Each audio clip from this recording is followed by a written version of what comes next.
Hi there, welcome back to the Football Spy Show, sponsored by our friends at the car giant Renault. Comments, competition and all sorts to come.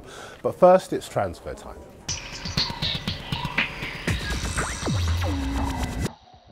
And regular viewers to this show will know that we told you first last year about Tottenham's interest in Emmanuel Adebayor. All the papers today reporting that Spurs have made their latest offer to Manchester City, this time to loan the big striker. Jose Mourinho at Real Madrid has been saying he only needs one man up front and that man is likely to be Adebayor. But if you really wanted him, he'd have signed Adebayor by now, which suggests Tottenham do have a chance. We're actually going to stick with Spurs for the time being because you may remember a couple of weeks ago we told you about a young man called Coulibaly. He's 16, he's been smashing them in for the Ivory Coast at the Mini World Cup. Real Madrid had been looking at him as well as Arsenal, but Spurs have pulled off a bit of a coup and signed him.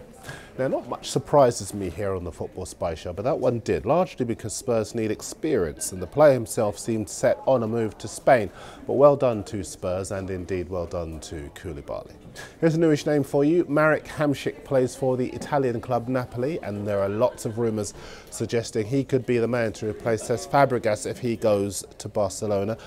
Hamsik's from Slovakia, he's 23, he hit 11 goals in 37 league games last season to help Napoli finish third in the Italian league. He won't come cheap as he's under contract for another 4 years, but he's a very, very good player, so watch that particular space. Really didn't want to do any Carlos Tevez today, as I'm sure you're as bored with it as we are, but the Manchester Evening News are reporting a very interesting development this morning. They say that while they are waiting to see the colour of Corinthians' money before they sanction a £40 million bid, City have hijacked Manchester United's move for Wesley Sneijder, offering Carlos Tevez in exchange. Now, if City were to pull that off, it really would be sensational. We all know that while United are not sure about the wages, City could afford them all day long. So again, watch that space.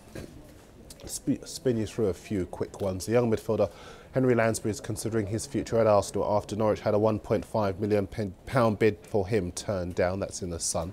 Bolton want to sign Nigel Rio-Kogi as a free agent after he was released by Aston Villa at the end of the season. That's in the Times. Go to the Mirror Football website for details of West Ham's move to sign the midfielder Matty Taylor from Bolton. All the papers say Cardiff have entered the race to sign the striker Kenny Miller from the Turkish club Bursaspor. And the last one for now, the Sentinel up in Stoke report that Tony Pulis is interested in signing Peter Crouch from Spurs.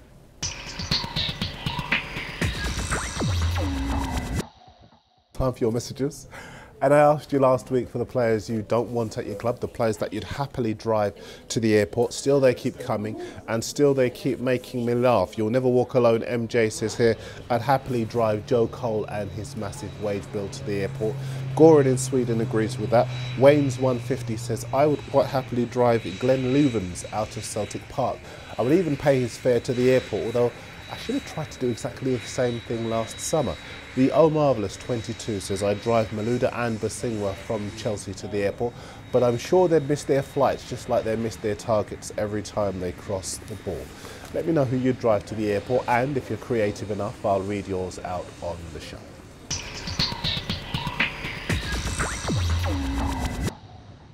Back to the transfers, and the Times say that Everton have made an approach to sign the Wigan winger Charles N'Zogbia. We told you yesterday about the Deportivo Caprices striker Joel Campbell. He's 19. It looked as though Arsenal were going to sign him, but 24 hours is a long time in the transfer market, and Arsenal have pulled out. Go to gunnerblog.com for full details, but it appears Arsenal were very unimpressed when the player failed to turn up for a pre-medical meeting. And yesterday I read you some happy quotes from the Deportivo president Juan Rojas. Today I'm going to read you some sad quotes because he says here, it's a disappointment for football, for Sarissa and for me that they've decided not to take up an offer from as serious and first-class people as Arsenal. I do hope it works out for Joel.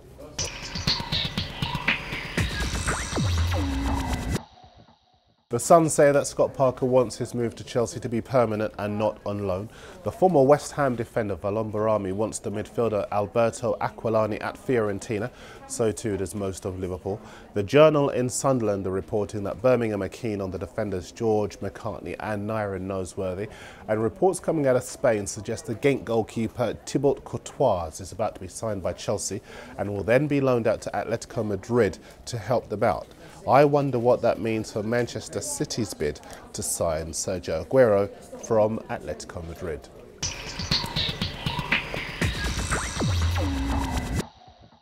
Competition time. We want you to tell us which Premier League team will sign the most players this summer. All we need is a team and, of course, the country that you're writing in from, the shirt of your choice if you get it right and we pick you.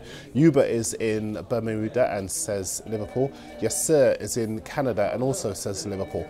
Daryl is from here in England and he thinks Sunderland will sign the most players. Jeff is in Portland, Oregon in the USA, says Manchester City. And we'll do one more because Milanista is in the Netherlands and thinks Liverpool will sign the most players by the end of the window.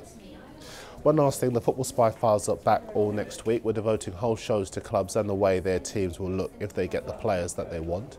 So send me your team and the way you want them to look by the time the window closes and we will get it onto the show. In the meantime, the Football Spy show is back in the morning. I'll see you next time.